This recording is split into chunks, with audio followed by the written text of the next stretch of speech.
Okay, good morning everyone. Today we are going to discuss about knowledge management. Knowledge management organisational excellence का एक important topic है. इसमें हम लोग knowledge के बारे में बात करेंगे कि नॉलेज को कैसे मैनेज करते हैं और ऑर्गेनाइजेशन में उसका क्या सिग्निफिकेंस है, क्या इम्पोर्टेंस है. सबसे पहले ये बात करते हैं कि नॉलेज कब से मतलब हम लोगों को इसके बारे में ये लगा कि इसको मैनेज करने की ज़रूरत है और इसकी ग्रोथ रेट वगैरह क्या है, उसके बारे में बात करेंगे. तो एंशियंट एज में जब लोगों को लिखना पढ़ना नहीं आता था, मतलब लिखने का कला का आविष्कार नहीं हुआ था, आप ये मान के चल सकते हैं. सिर्फ लोग बोलते थे, आपस में बात करते थे, बोलना सीख लिया था. पहले तो इशारों में बात करते होंगे, फिर धीरे धीरे उन्होंने वोकैब बनाई होगी, फिर उसके बाद कुछ शब्द याद करे होंगे. तो जब प्राचीन काल में क्या होता था, बहुत सारे ऋषि मुनियों ने अलग अलग श्लोक बनाए, कुछ कंसेप्ट बनाए होंगे. तो वो क्या करते थे, लिखने का कुछ व्यवस्था नहीं थी, कागज़ वागज़ का आविष्कार नहीं हुआ था, लिखना विखना नहीं आता था, यानी कि अल्फ़ाबेट्स वगैरह नहीं बने होंगे उस समय. तो उस समय लोग क्या करते थे कि नॉलेज को एक जनरेशन से दूसरी जनरेशन में ट्रांसफ़र करने के लिए वो उनको रटाते थे, मेमोराइज़ कराते थे. यानी बड़े जो प्राचीन काल में ऋषि मुनि होते थे वो क्या करते थे, अपने शिष्यों को गुरुकुल में लर्न कराते थे, श्लोक बोलते थे, वो कंठस्थ करते थे, उसको मेमोराइज करते थे और फिर वो जब वो टीचर बन जाते थे तो वो आने वाली जनरेशन को कराते थे. तो इस तरह से नॉलेज ट्रांसफ़र होता था. तो इस प्रोसेस में क्या होता था, बहुत सारा नया नॉलेज बनता था और बहुत सारा डिस्ट्रॉय हो जाता था. कैसे डिस्ट्रॉय हो जाता था, वो याद नहीं कर पाया, भूल गया, और जब वो भूल गया तो उसने अपने जो अपने नेक्स्ट जनरेशन है, जो उसके स्टूडेंट्स होंगे, उनको वो चीज़ नहीं बताई क्योंकि वो खुद ही भूल गया है. तो उसने कुछ नया डिस्कवर कर लिया तो वो उसने ट्रांसफ़र कर दिया. तो कुछ नया बनता था और कुछ पीछे वाला डिस्ट्रॉय हो जाता था क्योंकि हमारे पास कोई रिकॉर्ड करने का मेथड नहीं था. राइट. अच्छा, फिर नॉलेज मैनेजमेंट में एक्सपोनेंशियल ग्रोथ तब से स्टार्ट हुई जब से रिकॉर्ड कीपिंग स्टार्ट हुआ. सबसे पहले लोगों ने लिखने के लिए क्या किया, मिट्टी का वो बनाते थे, मतलब रेक्टेंगुलर बोर्ड टाइप का, उसमें किसी लकड़ी से या किसी से लिखते थे और फिर उसको प्रिजर्व करने के लिए क्या करते थे, उसको पका लेते थे, पका के रख लेते थे ताकि वो लंबे समय तक चलता रहे.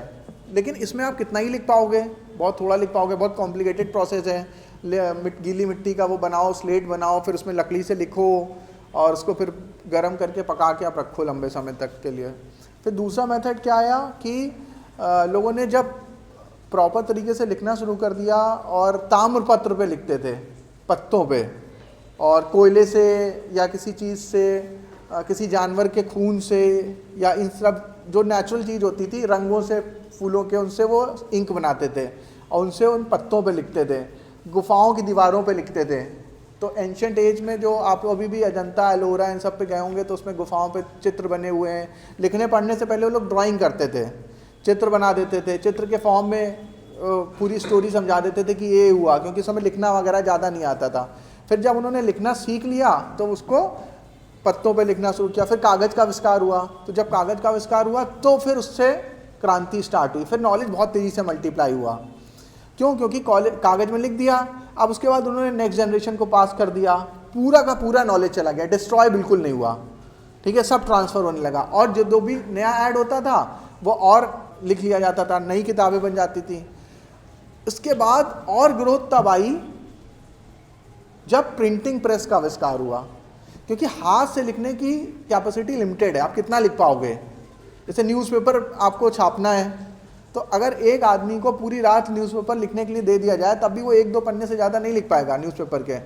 हम करें एक आदमी एक न्यूज़पेपर पूरा लिख देगा हाथ से, फिर भी हमें तो लाखों न्यूज़पेपर चाहिए होते हैं ना.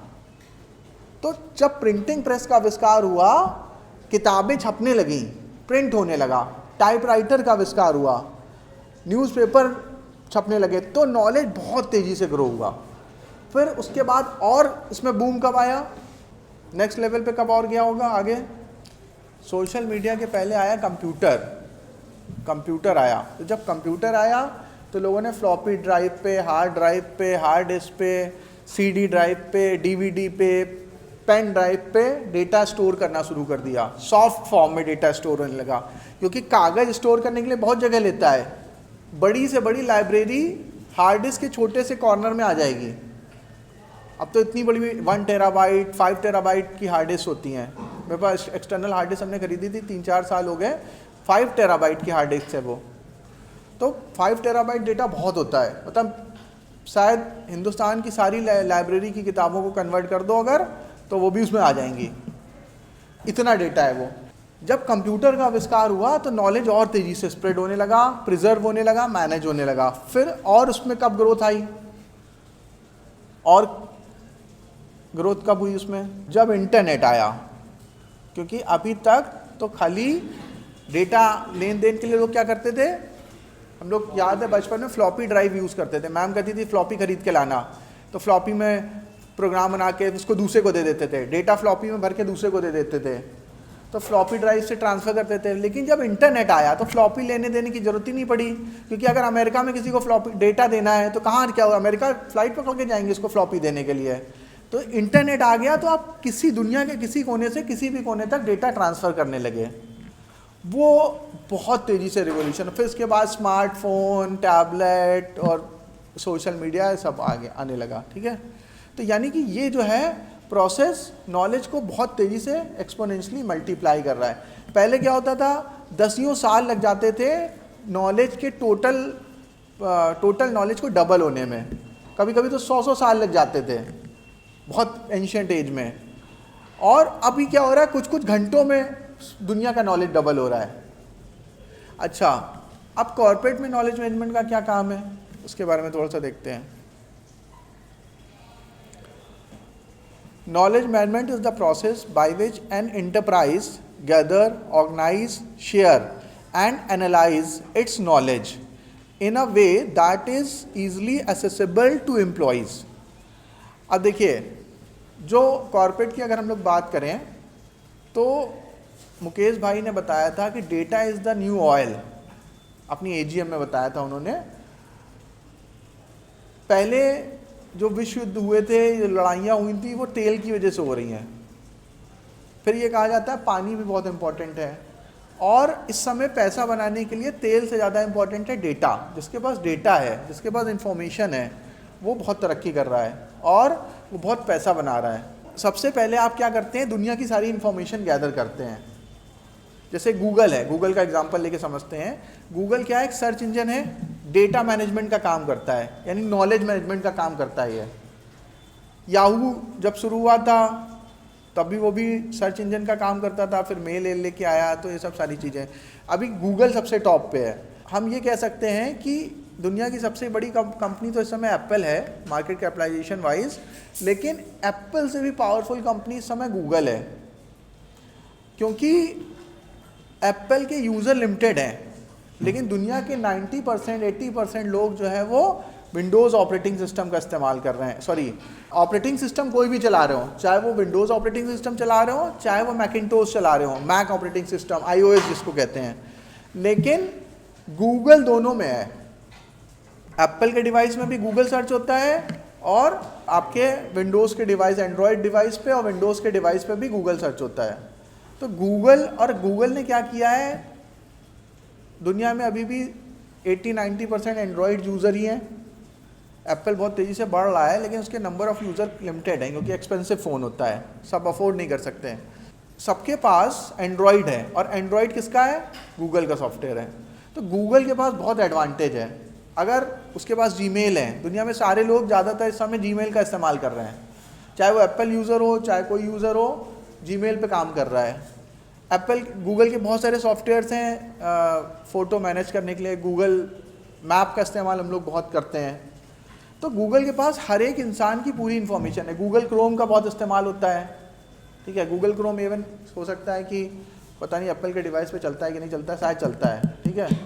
सफारी तो उनका बाय डिफ़ॉल्ट होता है, डिफ़ॉल्ट ब्राउज़र होता है, लेकिन अब क्रोम को भी डाउनलोड कर सकते हैं आप। तो क्रोम के पास, गूगल मेल के पास, गूगल मैप के पास, गूगल सर्च के पास दुनिया के लगभग हर एक इंसान की इन्फॉर्मेशन है, और इन्फॉर्मेशन को वो कलेक्ट करते हैं। जैसे ये ऑर्गेनाइजेशन में बात कर रहे हैं, तो ये लोग क्या करते हैं, सारे ऑर्गेनाइजेशन वाले इन्फॉर्मेशन को कलेक्ट करते हैं, उसको एक्सेल के फॉर्म में, टैबलेटेड फॉर्म में, सॉफ्टवेयर में इंटर करते हैं, तो वो सिस्टमैटिक अरेंज होता है। सिस्टमैटिक अरेंज होता है सारा जो डेटा आता है, रॉ डेटा, वो जब डेटा सारा सिस्टमैटिक अरेंज होता है तो इन्फॉर्मेशन बन जाता है। इन्फॉर्मेशन से ही हमें नॉलेज मिलती है और उसका इस्तेमाल करके हम लोग अपनी ऑर्गेनाइजेशन में, अपने बिजनेस में ग्रोथ हासिल करते हैं। तो गूगल यानी कि नॉलेज मैनेजमेंट का कारोबार करती है। This knowledge includes technical resources, frequently asked questions, training documents, people skill. मतलब हर एक ऑर्गेनाइजेशन में FAQs होते हैं, इनकी वेबसाइट होती है, टेक्निकल रिसोर्सेज होते हैं, उनके पास डेटा होता है, उनके स्टैंडर्ड फॉर्मेट्स होते हैं, वो सब क्या है, उनका नॉलेज है। जैसे मैकडोनल्ड्स है, आप मैकडोनल्ड्स में किसी भी हिंदुस्तान के किसी भी मैकडी में चले जाओ, आपको बर्गर हमेशा एक ही जैसा मिलेगा। अगर आप आलू टिक्की बर्गर खाएंगे तो सेम टेस्ट मिलेगा, अगर आप चिकन मैकग्रिल खाएंगे तो सेम टेस्ट मिलेगा, अगर एग वाला खाएंगे तो सेम टेस्ट। मतलब अक्रॉस द कंट्री आप किसी भी मैकडी के रेस्टोरेंट में चले जाइए तो आपको सेम टेस्ट मिलेगा, जबकि बनाने वाले अलग अलग हैं। ऐसा कैसे? क्योंकि उनका प्रोसेस सेम है, स्टैंडर्ड प्रोसेस लिखा हुआ है, वो उनका नॉलेज है, वो उनका असेट है, वो सारे एम्प्लॉइज़ को फॉलो करना है, वही सेम स्टेप फॉलो करने हैं और एक ही जगह से सारे इंग्रेडिएंट्स उठाए जा रहे हैं और सेम प्रोसेस फॉलो करना है। यानी कि वो उनका क्या है, नॉलेज है, जिसको इस्तेमाल करके वो अपने प्रोडक्ट बना रहे हैं। जैसे कोका कोला के क्या इंग्रेडिएंट्स है जिससे वो, जो उन्होंने तिजोरी में छुपा के रखा है, वो कोका कोला बनाते हैं। अगर किसी और को पता चला है तो वो भी कोका कोला बना लेगा। तो उसका वो सीक्रेट फार्मूला जिसकी वजह से वो पैसे कमा रहा है। तो ये सब लोग स्टोर करके रखते हैं, ये इनकी बहुत वैल्यूबल इंफॉर्मेशंस होती हैं जो बाद में नॉलेज में कन्वर्ट होती है, और नॉलेज के बाद फिर विजडम आता है। फीचर्स क्या होते हैं? पहला तो जो नॉलेज मैनेजमेंट है वो यूज़र फ्रेंडली होना चाहिए। आप जैसे कोई भी कंप्यूटर चला रहे हैं, जैसे गूगल है या फिर कोई भी ऑपरेटिंग सिस्टम का इस्तेमाल कर रहे हैं, तो आपको अगर वो सॉफ्टवेयर जो है यूज़र फ्रेंडली नहीं होगा तो आप उसको इस्तेमाल नहीं कर पाएंगे, तो आपके लिए वो इन्फॉर्मेशन, नॉलेज बेकार हो जाएगी, डेटा बेकार हो जाएगा। यूज़र फ्रेंडली होना चाहिए। सर्च का फंक्शन होना चाहिए, क्योंकि इन्फॉर्मेशन बहुत सारी है, पूरी दुनिया में बहुत इन्फॉर्मेशन है। तो अगर आपके पास या आपके कंप्यूटर में पता नहीं कितनी चीज़ें पड़ी हुई हैं, तो अगर आपके पास सर्च का ऑप्शन नहीं होगा तो आप इन्फॉर्मेशन ढूंढते रह जाएंगे। ठीक है, आपको मिल ही नहीं पाएगी कि कहाँ चला गया, वो फाइल मैंने कहाँ रख दी, भूल के रख के। बहुत स्पेस है इसके अंदर। कंपोनेंट्स क्या होते हैं? People, process, technology, strategy. यानी कि नॉलेज मैनेजमेंट करने के लिए लोग होने चाहिए, प्रॉपर टेक्नोलॉजी होनी चाहिए। जैसे आपने कोई वेबसाइट बनानी है जिसमें आपको अपना सारा प्रोडक्ट का, हायरिंग का सब कुछ लिखना है, लोड करना है, तो उसके लिए आपके पास क्या है? टेक्नोलॉजी होनी चाहिए। आपके पास, आपने कोई स्पेस खरीदा होगा कहीं ना कहीं पे, और क्लाउड पे स्पेस लिया होगा, डोमेन ली होगी, होस्टिंग ली होगी, ये सब सारी चीज़ें इस्तेमाल करेंगे आप। ठीक है, तो यानी पीपल, फिर टेक्नोलॉजी, प्रॉपर टेक्नोलॉजी। प्रोसेसेस होने चाहिए। जैसे मैकडी के पास प्रोसेस है कि वही सेम बर्गर आपको हर जगह मिल जाएगा, बनाने वाला चाहे कोई भी हो, क्योंकि उन्होंने प्रोसेस डेवलप कर रखे हैं उस चीज़ के। हाइजीनिक होगा एनवायरनमेंट, टेस्ट वही मिलेगा। ठीक है, और नॉलेज मैनेजमेंट के लिए डिफरेंट स्ट्रेटजीज़ का इस्तेमाल करते हैं कि कैसे इनको ये मैनेज करना है, कौन सा सॉफ्टवेयर लगाएंगे, कैसे करेंगे, क्या करेंगे, पूरा उनका स्ट्रेटजी रहता है प्रॉपर। ये आपको डेटा मिल रहा है स्टोन एज। सबसे पहले जो नीचे येलो स्ट्रिप है उसको देखिएगा, स्टोन एज, फिर उसके बाद न्यू स्टोन एज, फिर ब्रॉन्ज एज, फिर आयरन एज, फिर मिडिल एज, फिर मॉडर्न एज और फ्यूचर। यानी ओल्ड स्टोन एज जो है वो 8000 BC से पहले की है जितनी भी थी, फिर 8000, 7000, 6000 से लेके 4000 बिफोर क्राइस्ट, मतलब BC मतलब बिफोर क्राइस्ट, ईसा मसीह के जन्म के पहले की बात हो रही है। 4000 साल पहले न्यू स्टोन एज चल रही थी। यानी इस समय पत्थरों के हथियार लोग इस्तेमाल करते थे, पत्थरों के हथियार, गुफा में रहते थे, शिकार करते थे, और शायद उसी समय जो है उन्होंने आग का आविष्कार करना सीख लिया था। तो आग का आविष्कार हो गया था तो मांस पका के खाने लगे थे, और जो वैसी सब्जियां या होते हैं जो हम लोग डाइजेस्ट नहीं कर पाते वो उन्होंने पकाना शुरू कर दिया था। पकाने से क्या हुआ, उनका बॉडी को एनर्जी कम लगी उसको डाइजेस्ट करने में, और कैलोरीज ज़्यादा मिलने लगी, तो ब्रेन डेवलप होने लगा। फिर ब्रॉन्ज एज आई, यानी कि लोगों ने मेटलर्जी का इस्तेमाल करना सीख लिया, मेटल्स का इस्तेमाल करना सीख लिया। फिर उसके बाद आयरन एज आ गई, ब्रॉन्ज के बाद आयरन की खोज हुई, तो तलवार, भाले, हथियार, बर्तन, ये सब ब्रॉन्ज एज और आयरन एज में बनने लगे। फिर मॉडर्न एज 1000 AD, मतलब ईसा मसीह के जन्म के 1000 साल पहले, मतलब पृथ्वीराज चौहान का जो टाइम था, जो आपने मूवी देखी होगी, वो 1000 AD है हर्षवर्धन का। हर्षवर्धन, पृथ्वीराज चौहान, और उसके बाद फिर वो स्लेव डायनेस्टी, वो सब चल रही थी। और 2000 AD मतलब ये 2000 जो चल रहा है वो है मॉडर्न एज। और 3000 AD जब आएगा वो हो जाएगा फ्यूचर, भविष्य में। तो इस समय में देखिए ये नॉलेज का ग्राफ है ब्लू वाला। शुरुआत में नॉलेज का ग्राफ बहुत पैरेलल टू एक्स एक्सिस था, मतलब 1x होने में, दुगना होने में बहुत लंबा समय लगा। पहले ये जो येलो वाला बार है, इसको पहले 1x होने में बहुत समय लगा। फिर अगला जो है दुगना बहुत और छोटे समय में हो गया, कम समय लगा। फिर 4 गुना और कम समय में हो गया। फिर 8 गुना और, मतलब समय देखो कम होता जा रहा है और नॉलेज बहुत तेज़ी से मल्टीप्लाई होता जा रहा है। 1960 के बाद, यानी कि 1900 के बाद क्या हुआ, इन्होंने कागज़ का आविष्कार हो गया होगा, प्रिंटिंग प्रेस का आविष्कार हो गया होगा, टाइपराइटर आ गए, कंप्यूटर आ गए, इंटरनेट आ गया। अब नॉलेज एकदम से मल्टीप्लाई हो रहा है। नॉलेज की ग्रोथ है कैसे कैसे हुई। किसी का कोई डाउट, कोई क्वेश्चन हो तो बताओ। देखो इसमें लिखा भी हुआ है, एग्रीकल्चर की खोज हुई है। मतलब पहले तो हम लोग को खेती करना भी नहीं आता था ना, खाली जहाँ पे फल मिल जाते थे वो होमो सेपियंस उसको खा लेते थे, और छोटे जानवरों का शिकार करते थे, उनका मांस खाते थे। फिर जब उन्होंने खेती करना सीख लिया तो उन्होंने क्या किया, एक जगह रहना शुरू किया।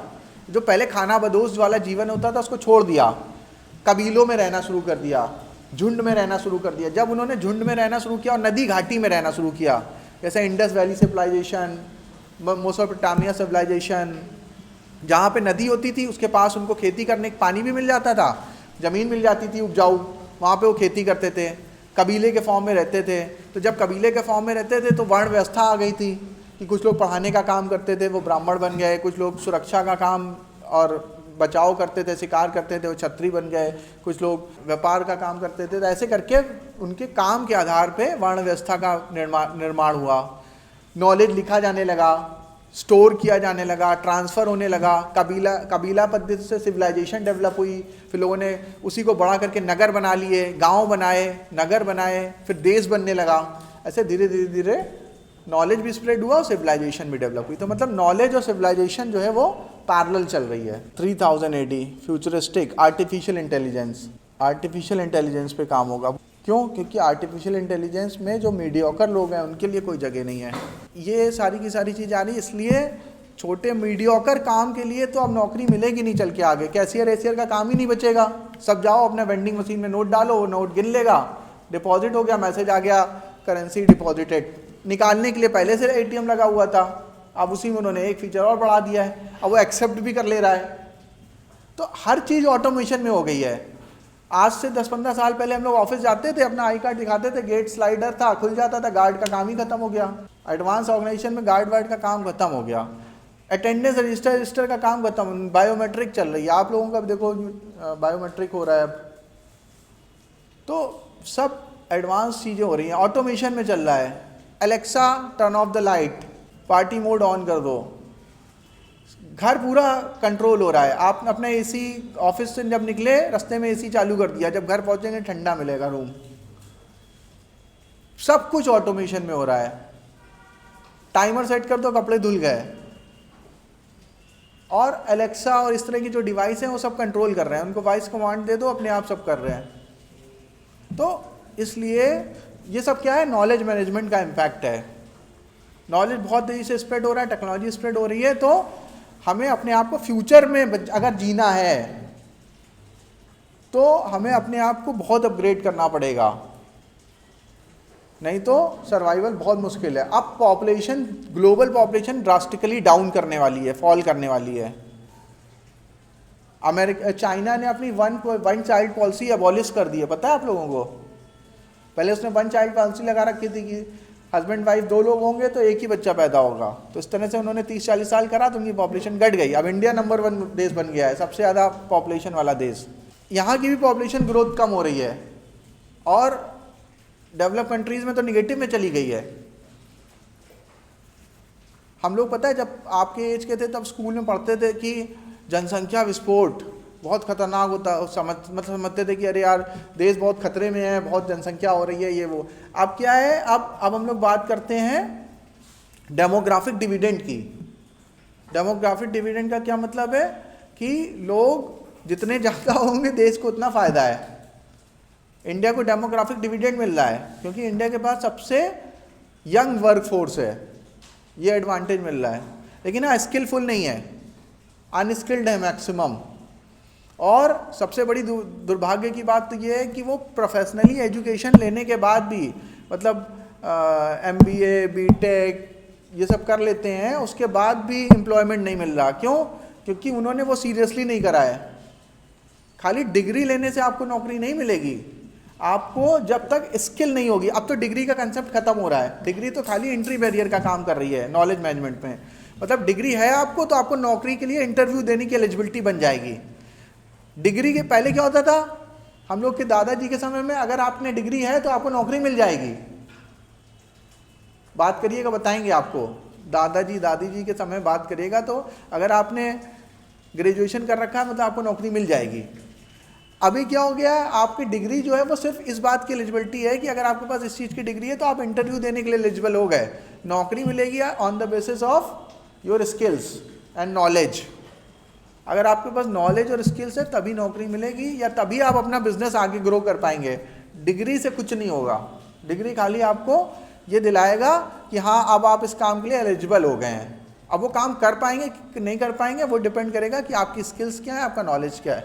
इसीलिए हम लोग फोकस करते हैं कि नहीं, क्लास मत छोड़ो, क्लास इंपॉर्टेंट है। क्योंकि हम लोग 20 साल 25 साल का जो एक्सपीरियंस है वो आपको आधे घंटे 1 घंटे में देने की कोशिश करते हैं। This is transfer of knowledge, ये भी नॉलेज मैनेजमेंट है। नॉलेज ट्रांसफ़र हो रहा है एक जनरेशन से दूसरी जनरेशन में। आप उसको मिस कर देंगे, क्लास नहीं अटेंड करेंगे तो आपको मिलेगा नहीं। अब बिना नॉलेज के कुछ नहीं है। नॉलेज इकॉनमी, ड्रिवन इकॉनमी है ये लिखा हुआ है ना, इंफॉर्मेशन नॉलेज। अब इसके बिना ये नहीं चलेगा। अगर आपके पास नॉलेज इन्फॉर्मेशन नहीं है, आपके पास स्किल्स नहीं है तो तरक्की नहीं है, फिर बहुत ही डिफ़िकल्ट है लाइफ। हाँ ये बात सही कह रही है, लेकिन ओवरऑल पूरी दुनिया में क्या है, इस समय काम ज़्यादा है, लोग नहीं मिल रहे हैं। मैं आपको एक रियलिटी बताऊं, आपको अपने घर का में कोई लेबर का काम कराना है, मजदूर वाला काम है, छोटा मोटा इस तरह का प्लम्बर का काम कराना है, इलेक्ट्रीशियन का काम कराना है, मिस्त्री वाला, राज मिस्त्री वाला काम कराना है, तो ये मान के चलो 1000-1500 रुपये आपको एक आदमी के एक दिन के देने पड़ेंगे। लेकिन जो पढ़ा लिखा प्रोफेशनल होगा, जिसने पोस्ट ग्रेजुएशन ये सब कर रखा होगा, उसको ऑन एन एवरेज दिन का 1000-1500 रुपये नहीं मिल रहा है। उसकी 30-35 हज़ार 40 हज़ार सैलरी नहीं है Tier 2 सिटीज़ में, उसको 15-20 हज़ार मिल रहा है शुरुआत में। लोग नहीं मिल रहे हैं काम करने के लिए। बहुत सारे ऐसे प्रोजेक्ट हैं, लेबर कॉस्ट बहुत बढ़ गई है, बहुत महंगा हो गया है लेबर, लोग कम हैं और अच्छे कंपनियां अभी भी हायरिंग कर रही हैं। अच्छी कंपनियों को स्किलफुल लोग नहीं मिल रहे हैं। प्रॉब्लम क्या है? Gap. There is huge gap between demand and supply. कंपनियों को चाहिए अच्छे लोग, समझदार लोग, पढ़े लिखे लोग, स्किलफुल लोग। नॉलेज मैनेजमेंट के अपने प्रीवियस लेक्चर को कंटिन्यू करते हैं।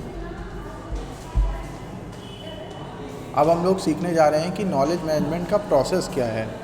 नॉलेज मैनेजमेंट प्रोसेस, तो इसमें कुछ स्टेप्स होते हैं। पहला स्टेप है knowledge creation, second knowledge store, knowledge sharing, then knowledge access and retrieval, then knowledge application, knowledge evaluation and improvement, then knowledge preservation में knowledge culture and leadership, technology and tools. तो ये पूरा आपका knowledge management का process है, जिसमें first point है knowledge creation. तो सबसे पहले नॉलेज क्रिएट होती है इनोवेशन के द्वारा, रिसर्च के द्वारा, प्रॉब्लम सॉल्विंग के द्वारा। किसी भी प्रॉब्लम का सलूशन फाइंड आउट करने से हम लोग सबसे पहले नॉलेज को क्रिएट करते हैं, कुछ नया ढूंढते हैं, कुछ नया बनाते हैं।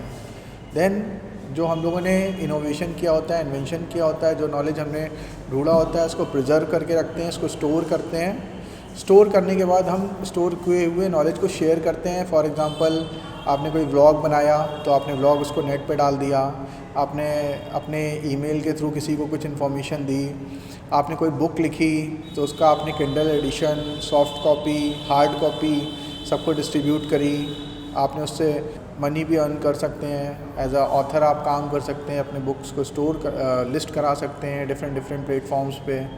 तो इस तरह से नॉलेज शेयरिंग होता है। Then knowledge access and retrieval, जो नॉलेज हमने स्टोर किया होगा उसमें जब कभी भी कोई ज़रूरत पड़ेगी तो कहीं से भी कोई रिसर्च स्कॉलर उस नॉलेज को एसेस कर सकता है, रिट्रीव कर सकता है, निकाल सकता है, इस्तेमाल कर सकता है। जैसे मैंने आपको बताया पहले कि गूगल और जो सर्च इंजन है वो नॉलेज मैनेजमेंट का कारोबार करते हैं, नॉलेज मैनेजमेंट के बिज़नेस में हैं। तो डिफरेंट डेटा को वो कलेक्ट करते हैं, उनको क्लाउड पे स्टोर करते हैं, उससे यूज़फुल इन्फॉर्मेशन निकालते हैं और उसको फिर वो अपने व्यूवर तक, अपने यूज़र तक पहुंचाते हैं।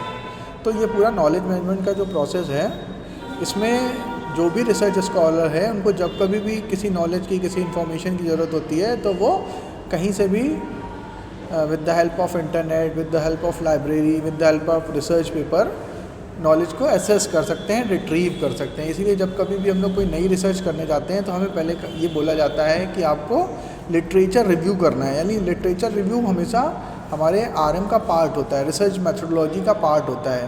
तो लिटरेचर रिव्यू में हम लोग क्या करते हैं, जो ऑलरेडी एग्जिस्टिंग नॉलेज है उसको हम लोग रिट्रीव करते हैं, एसेस करते हैं और उसको समझते हैं कि लोगों ने अभी तक क्या खोजा है, और उसके बाद फिर हम आगे का सफ़र तय करते हैं। क्योंकि अगर हम हर बार ज़ीरो से स्टार्ट करेंगे तो हम नॉलेज में कुछ ऐड ऑन नहीं कर पाएंगे, हमें प्रीवियस पॉइंट तक पहुंचने में ही बहुत समय लग जाएगा। तो इसलिए नॉलेज एसेस और रिट्रीव करना आसान होना चाहिए। फिर जो नॉलेज हम लोग एसेस करते हैं, रिट्रीव करते हैं, उसका एप्लीकेशन करके हम लोग और नए नए इनोवेशन करते हैं, उनका किसी दूसरे प्रोसेस में इस्तेमाल करते हैं। तो इस तरह से नॉलेज का प्रॉपर एप्लीकेशन होता है।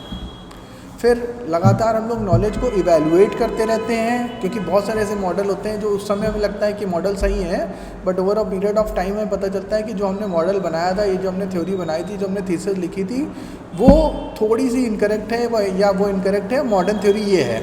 जैसे फॉर एग्जांपल हम लोग एटम मॉडल का देख सकते हैं। तो सबसे पहले जे थॉमसन ने जो मॉडल बनाया था, वाटरमेलन मॉडल, कि एटम जो है एक तरबूज की तरह है और इलेक्ट्रॉन उसके बीज की तरह उसमें धंसे हुए हैं। तो धीरे धीरे करके वो इम्प्रूव होता गया। तो उसी तरह से नॉलेज इवैल्यूएशन एंड इम्प्रूवमेंट होता रहता है over a period of time.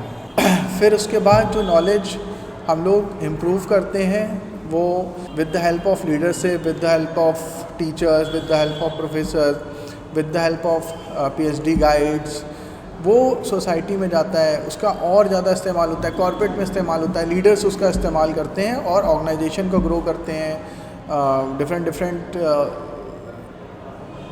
Corporates में उसका इस्तेमाल होता है, डिफरेंट प्रोजेक्ट्स में उनका इस्तेमाल होता है। तो इस तरह से नॉलेज कल्चर एक डेवलप होता है, नॉलेज लीडरशिप डेवलप होती है। फिर नॉलेज मैनेजमेंट सिस्टम में हम लोग टेक्नोलॉजी का इस्तेमाल करते हैं, नए नए सॉफ्टवेयर्स का इस्तेमाल करते हैं। अब आर्टिफिशियल इंटेलिजेंस भी आ गया है, तो AI ड्रिवन टूल्स का इस्तेमाल किया जाता है और फर्दर डेटा को एनालाइज करने में, उसको और यूज़फुल बनाने में और उससे और ज़्यादा इनोवेशन करने में और फ्यूचरिस्टिक बनाने में। तो ये पूरा ओवरऑल नॉलेज मैनेजमेंट का प्रोसेस है। नॉलेज मैनेजमेंट कैसे करा जाता है, तो ओवरऑल ये प्रोसेस है। मेरे ख्याल से ये लेक्चर काफ़ी यूज़फुल होगा। तो इस लेक्चर में अगर आपको कोई प्रॉब्लम है, कोई डाउट है, तो आप कमेंट्स में अपने प्रॉब्लम लिखिए, मैं जहाँ तक पॉसिबल होगा आंसर करूँगा। और इस तरह के बहुत सारे और लेक्चर हमारे YouTube प्लेटफॉर्म पे अवेलेबल हैं, आप जाके अपने दोस्तों के साथ शेयर कर सकते हैं। डिफरेंट सब्जेक्ट्स की मैंने प्लेलिस्ट बना रखी है, आप वो प्लेलिस्ट अपने दोस्तों के साथ शेयर कर सकते हैं, अपने फ्रेंड फैमिली मेम्बर के साथ शेयर कर सकते हैं और आप खुद देख सकते हैं। तो हमें मोटिवेट करने के लिए इस चैनल को सब्सक्राइब करना और वीडियो को लाइक करना मत भूलिएगा। Thank you very much.